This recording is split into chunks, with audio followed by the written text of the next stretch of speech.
So this one, like trying out a completely different culture because like the Romans are very different from like the Northern Europeans, you know? Mm-hmm. So, I mean, it was a completely different experience. Dude, so explain this to me here. All right. Because a lot of people are going to be wondering. Okay. So with all the coronavirus stuff coming on, like, what happened? You were literally there at the start of it. Yeah. Like, the first wave, that was you. Yep. So Italy got hit, like, right after China, right? Yeah. And so at first, we started seeing a couple people disappear. One of my friends, Mitch and Justin, one weekend, they were just gone. Really? Yeah, we came back from Pisa. They were gone. Everyone was like, yeah, they left because their parents brought them back from the coronavirus. Wow. And we couldn't believe it because it wasn't, like, serious yet. Yeah. We were joking about it in class, you know, like, oh, like the coronavirus type of stupid shit. I was too, bro. Like, when this was all happening, I was like, dude, there's no way it's going to be that bad. I know. Right. Yeah, and then one thing leads to another.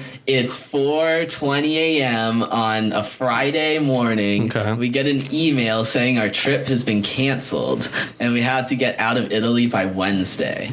And that happened Friday? Yeah, this so happened on you had like Friday. 4 days, 3 days, or 6 days. Yeah, they told us we had to be out by Wednesday. Wow. So yeah, it was like, let's see, 1, 2, 3, 4, 5, yeah, like 5 days. And you came back on like the last day possible, right? Oh yeah, so they said that we just had to leave Italy. So like me and Jill, we went to Portugal. We were planning on going through Spain, ending it in Amsterdam, you know. But then, you know, it starts spreading, and then we have to fly home. And we went literally that last day, all flights. Those are like the last flights out. Really? Yeah, or else we would have been stuck in Porto. How was that? Was that pretty like scary to think that you were like the last to get out? Yeah, you know, it wasn't like scary because we were pretty much like on top of it the whole time. Like we always had a contingency plan if things did get worse, but it was more so just the disappointment when it happened, you know. So how far into the study abroad were you before this all happened and you had to leave? Okay, so we left on, or our first day was the 27th of January. So then it was the 15th or so of March. So it was a month and a half. Wow. Yeah. You were still supposed to be there, weren't you? Yeah, right now, yeah. We were supposed to be there through May 29th or so. So how has the transition been to all online classes? Oh, yeah. I know that you normally like to take classes in person. Yeah. Right, same with me. Yeah, so I'm like an in-person type of guy. Yeah. So obviously the best part about the classes in Rome was that they were in Rome, and 2 of our classes were actually like on site, so the classroom was like at the sites. Really? Yeah. Wow. So like it was all like in city learning, and losing that was devastating. Dude, that has to be a trip you just look forward to, I right? know, like right? not even for the class, not for the homework, the exams, for the experience. Exactly.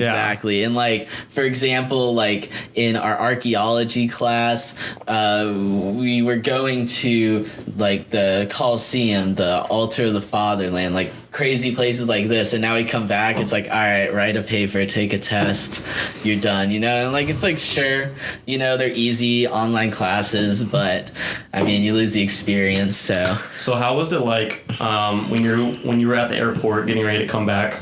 Like, kind of, how was the atmosphere and how was everyone kind of acting? Yeah, so like it was very mixed between people who were taking it very seriously and people who kind of like weren't so serious about it. Yeah. Like the airports were almost empty. Like we flew back through JFK in New York, one of the busiest, and we had the whole terminal to ourselves. Seriously? Yeah. Wow. Yeah, our flight from New York to Phoenix was probably like maybe 14 people total. That's it? Yeah, that's it. On like were they serving you and stuff though? Yeah. It was like a normal flight. They gave us extra shit, you know, like we got, That's crazy, but man. I know, you know, it was scary when we got to the Lisbon airport because they were very restrictive of who could enter. So going up to those lines, we're like, what's going to happen?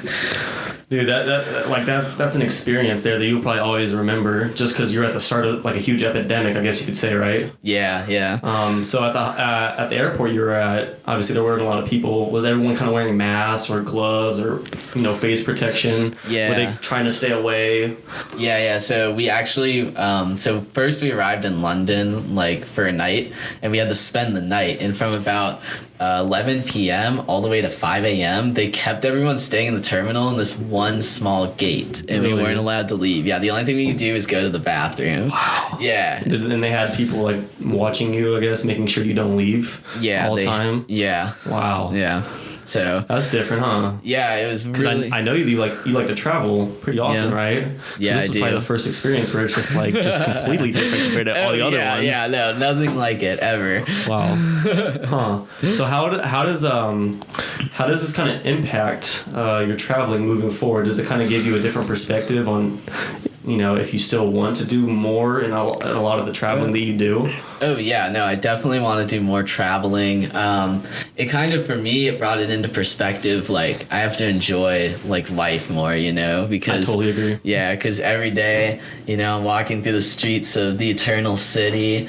And, when you're there, it's like time is moving fast and slow. And then when you leave, you're like, if only time was only moving slow. You know what I mean? Yeah, right. So right when you got home, you went on quarantine, right? Yep. That was 2 weeks? Yeah, we kept it for 2 weeks and a couple extra days just in case. You weren't thinking oh man, we might actually get corona. Were you thinking that at any point, or were you just kind of we're healthy? Honestly, I was thinking we already had corona. Really? Well, yeah. I mean, there was this 1 week where everyone was so sick. And in Europe? Yeah, in my grade. Yeah. Okay. So that was kind of well, maybe that was it, because it was all the symptoms. I had bad bronchitis and a viral thing at the same time. I was probably that. Wow, that's gnarly. Yeah, it was terrible. Dang. And that was before you came back? Yeah. Wow. Yeah, and I mean also was it good when you were at the airport though? You were kind of healed or better from that? Yeah. No, we didn't get sick. Right. Yeah. But I mean, when thousands of people are touching buses every day, you're bound to catch it probably. I know. And obviously everyone's been trying their best to stay as quarantined, stay at home and away from people as much as possible. Yeah.